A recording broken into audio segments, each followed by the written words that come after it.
거룩한 성일입니다. 성일에 기름과 등불을 준비하여 주의 길을 예비하고 또 부활의 주님을 영접하는 여러 성도님들에게 더욱더 주님의 은혜와 사랑이 가득히 마시기를 기도하고 축복합니다.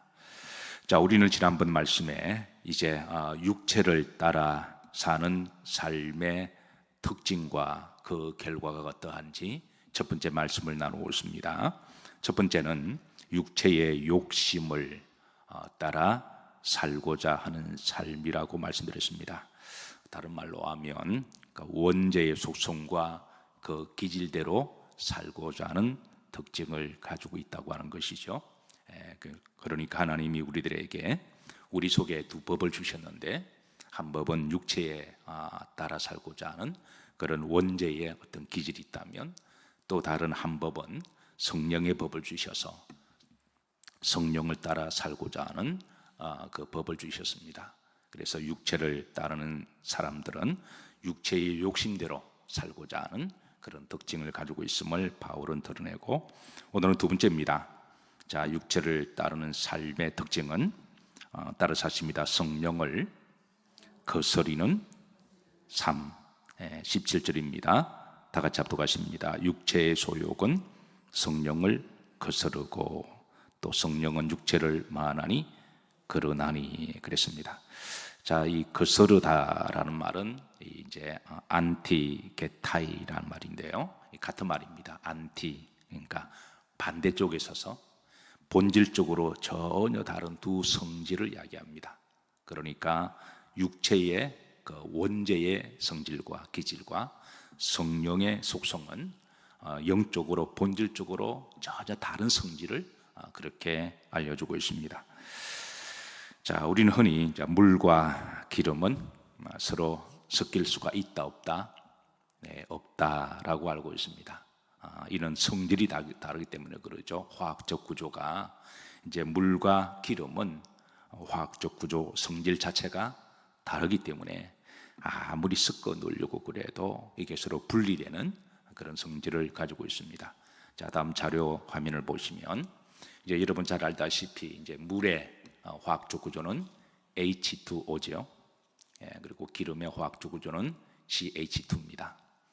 누군가가 억지로 이거를 한 비कर 안에 넣어서 이거를 막 흔들어도 섞으려고 그러면 이게 시간이 지나면 그 성질 속성에 따라 이제 물은 물대로 분리가 되고 또 기름은 기름대로 분리가 되는 그런 성질을 가지고 있습니다. 이런 본질적으로 서로 화학적 구조로 하나가 될 수 없음을 우리가 알고 있는데요, 마찬가지로 육체의 소욕과 이 성령의 성질은 서로 아무리 섞으려고 그래도 이게 섞이지 않는다고 하는 것입니다. 오늘 바울은 바로 그것을 이야기합니다. 이는 마치 하나님과 사탄의 영을 막 섞으려고 그래도 본질적으로 섞일 수 없이 분리가 되는 그 성질을 말하고 있는데요, 자, 결국은 물 분자는 물 분자대로 모이고 기름 분자는 기름 분자대로 모이게 됩니다. 마찬가지로 육체의 이 소욕, 원죄의 이 속성과 그리고 이 성령의 속성은 아무리 우리 한 공간 안에 있어도 사실 이게 물의 화학적 기호와 그리고 기름의 화학적 기호가 공통 분모가 있습니다. H2라고 하는 이 수소라고 하는 공통 분모가 있지만 하나는 산소고 하나는 탄소잖아요. 그러니까 H2라고 하는 한 몸 안에 있다고 할지라도 그 탄소와 산소가 서로 이 섞이지 못하듯이 서로 분리가 되는 그런 성질 때문에 서로 이렇게 분리가 되듯이 하나님 우리 몸 안에 바로 이제 육체의 원죄의 속성과 그리고 성령의 이 속성은 비록 한 몸 안에 있다고 할지라도 영적으로 서로 다르기 때문에 이게 결국은 섞일 수가 없음을 그렇게 일러주고 있습니다. 자, 다음 그림 보시면, 자, 이제 밀도가 다른데요, 조금 전에 보시면 기름은 위로 뜨는 성질을 가지고 있고 물은 아래로 내려가는 성질이 있습니다.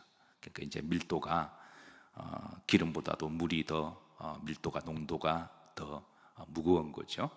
마찬가지로 우리가 육의 성질대로 살면 육은 자꾸 밖으로 나가려고 하는, 세상적으로 살려고 하는 그런 성질을 가지고 있습니다. 세상으로 끌어다니는 힘.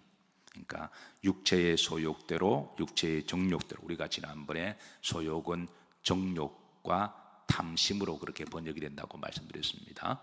그러니까 육체의 어떤 기질대로 살려고 자꾸 끌어다니는 힘이 있다라는 거예요. 마치 탕자가 밖으로 나가려고 하는 것처럼, 마치 세상으로 자꾸 그렇게 나가려고 하는 것처럼, 세상의 소망을 두고 세상의 즐거움을 찾고 세상의 목적을 두고 세상도 세상 사람처럼 되려고 하는, 그러니까 우리의 소망은 하늘에 있고 우리는 하나님을 향하여 가는 영의 성질이라면, 육의 성질은 자꾸 이렇게 세상을 바라보고 세상 사람처럼 살고 싶고 또 그렇게 되고 싶고 그렇게 누리고 싶고 그렇게 막 이렇게 권세를 누리고 싶은 그런 성질대로 자꾸 나가려 하는 밀도가 있는가 하면, 그래 영의 성질은 더 안으로 하나님과 깊은 내밀한 교제와 성령 안에서 하나님께 향하는 그런 밀도의 차이가 있다고 하는 것입니다.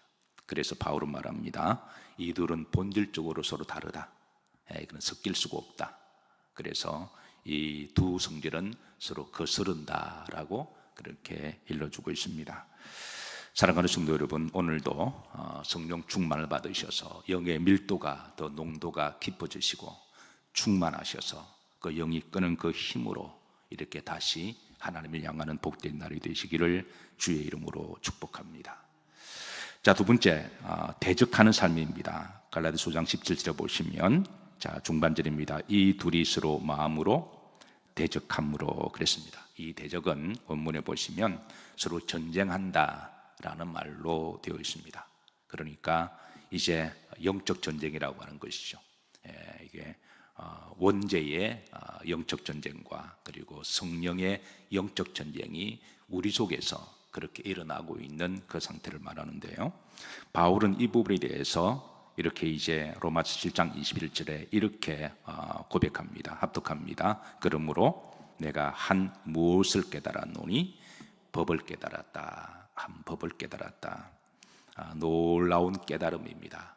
이미 성경을 알고 오늘 본문을 아시는 분들은 이제 이 법을 깨달았겠지만, 그것도 하나님이 가르쳐 주시고 또 바울이 전해 주어서 우리가 깨달은 것이, 아직까지 이 말씀을 무슨 말씀인지 알지 못하는 사람들, 성경을 여러 번 읽어서도 이 말씀을 알지 못하는 사람, 또 그런가 하면 세상 사람들은 아직 이 법을 알지 못합니다. 아무리 돌을 닦고 아무리 다른 종교를 믿는다고 할지라도 이 법은 오직 하나님만 아시는 법이고 또 하나님이 알려주신 법이기 때문에, 이제 바울을 통해서 이미 아시는 분들은 그 법대로 살아가시고, 또 혹이라도 성경을 많이 읽으셔서도 아직 잘 알지 못하는 분은 다시 한번 이제 이 법을 깨닫는 시간 되기를 바랍니다.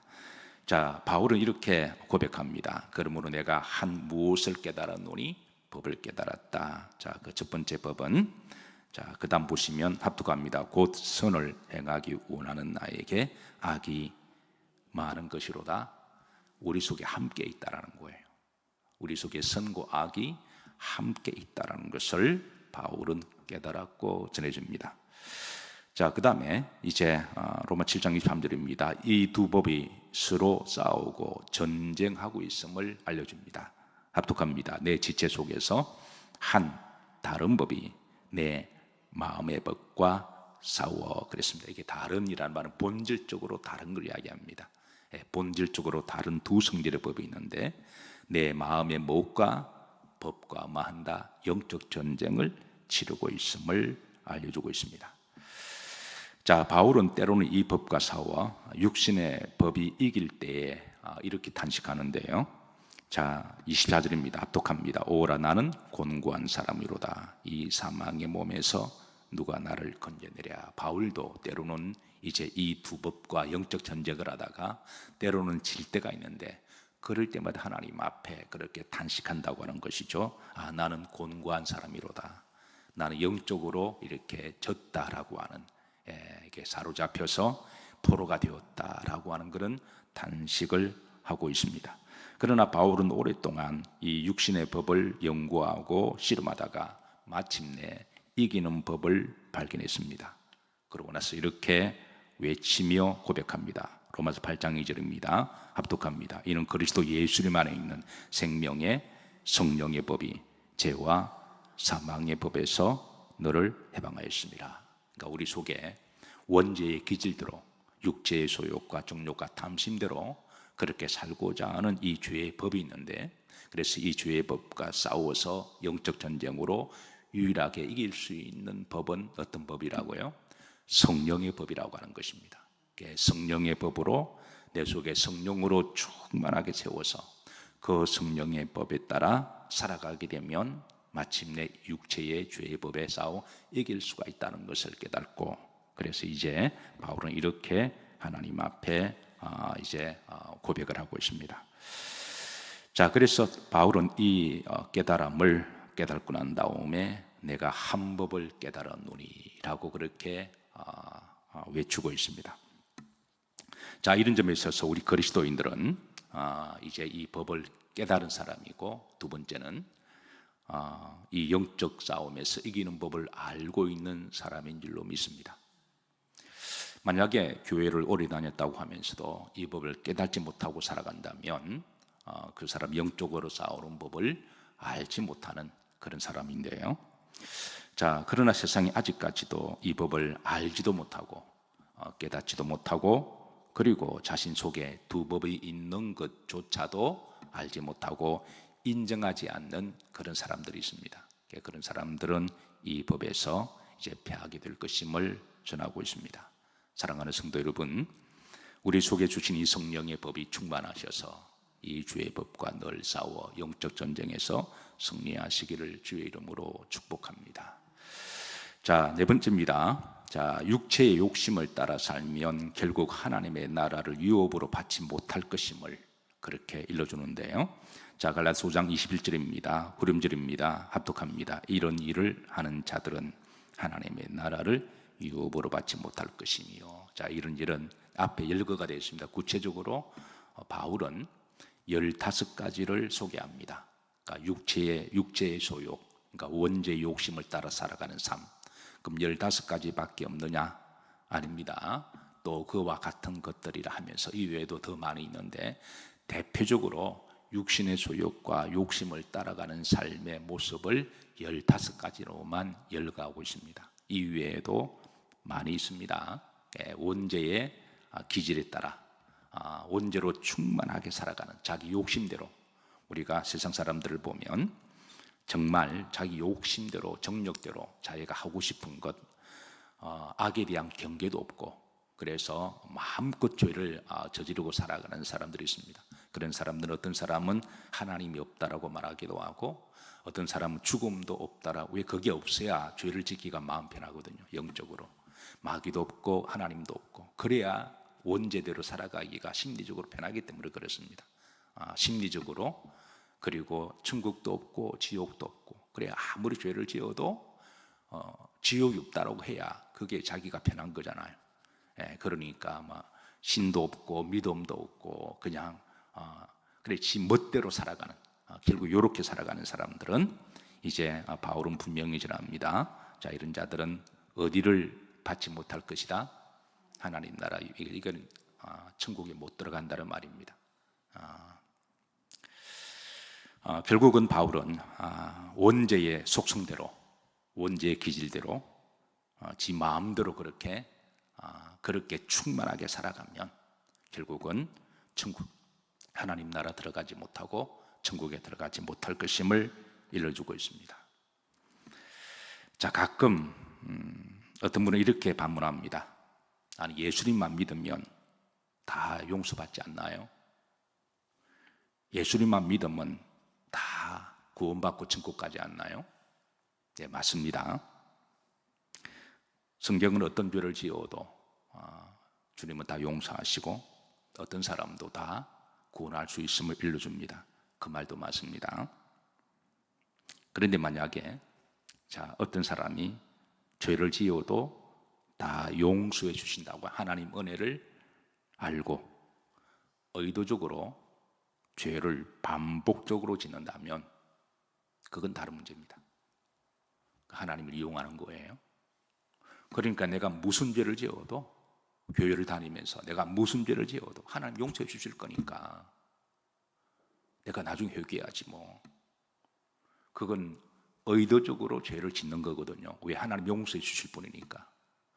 그건 다른 문제라는, 그거는 성령을 거스리는 것이고 하나님을 이용하는 것이니까 그런 죄는 용서받을 수가 없습니다. 왜냐하면 기본적으로 하나님은 인격적인 하나님이시고 예수님은 인격적인 예수님이시고, 우리가 예수님을 믿는다라고 할 때는 거기에 우리의 인격이 함께 들어가 있는 거죠. 그리고 우리가 진짜로 예수님을 믿으려고 애를 쓰면 완전을 추구하는 게 아니라 우리 중 연약함도 있고 부족함도 있지만 정말 제대로 믿으려고 한다면 인격적인 삶과 행위가 어느 정도는 동반하게 되어 있습니다. 물론 그렇게 하다가도 우리가 부족해서, 내 인격의 어떤 힘이나 내 의지가 부족해서 우리가 때로는 실수하기도 하고 잘못하기도 하지만, 그럴 때마다 우리가 주님 앞에 나와서 또 진지하게 다시는 그러지 않기를 눈물 흘리고 가슴을 치고 회개하고 자복할 때, 그때 성령 우리 마음을 아시고 위로해 주시고 다시는 그러지 않도록 우리들을 더 힘을 주시고, 그렇게 해서 우리가 어제보다 오늘이 좀 더 나아지게 하시고, 그렇게 하루하루 우리가 인격적으로 믿다 보면 하나님 우리를 다듬어 가시는 하나님이시라는 거예요. 예. 그러나 그런 과정 없이 내가 어떤 죄를 지어도 하나님 용서해 주실 거니까 자신의 육체의 소욕대로 마음대로 살아도, 어떤 사람은 교회를 안 나오면서 나중에 뭐 죽을 때 내 예수님 영접한, 그건 다른 문제라는 거예요. 그거는 하나님의 그 은혜를 이용하는 것에 불과한 겁니다. 하나님을 제대로 우리가 믿는다면 하나님 전에 와서 우리가 신령과 진정으로 예배드리고 또 주신 소명대로 사명대로 살아가는 것, 성령의 법을 따라 살아가는 것, 그게 바로 예수님을 믿는 것인 줄로 믿으시기를 주의 이름으로 축복합니다. 그래서 내 속에 성령의 법이 충만할 때, 성령의 법을 따라 살고자 하는 그 영이 나를 인도하실 때, 그래서 그게 순종하고 나아갈 때 바로 하나님께서 우리에게 육체의 소욕을 이길 수 있도록 힘을 주시고 또 우리를 변화시켜 가시고 성령의 열매를 맺게 하시는 줄로 믿으시기를 바라고, 그래서 다시 한번 오늘 바울이 깨달았던 내가 한 법을 깨달았느니, 이거는 놀라운 이제 법을 깨달은 것입니다. 그래서 이 법을 우리도 이제 우리는 말씀을 통해서 우리가 이미 알고 있으니까 우리 속에 있는 이 죄와 사망의 법에서 성령의 법으로 늘 싸우 승리하시고 또 성령의 법으로 따라 사는 사람들에게 하나님 예비하신 많은 은혜가 있고 기쁨이 있고 힘이 있고 소망이 있고 또 열매들이 있습니다. 그래서 그 열매들을 때를 따라 거두시고 또 하나님 앞에 많은 보고를 올려드리시고 또 여러분들도 많은 열매를 누리시기를 주의 이름으로 축복합니다.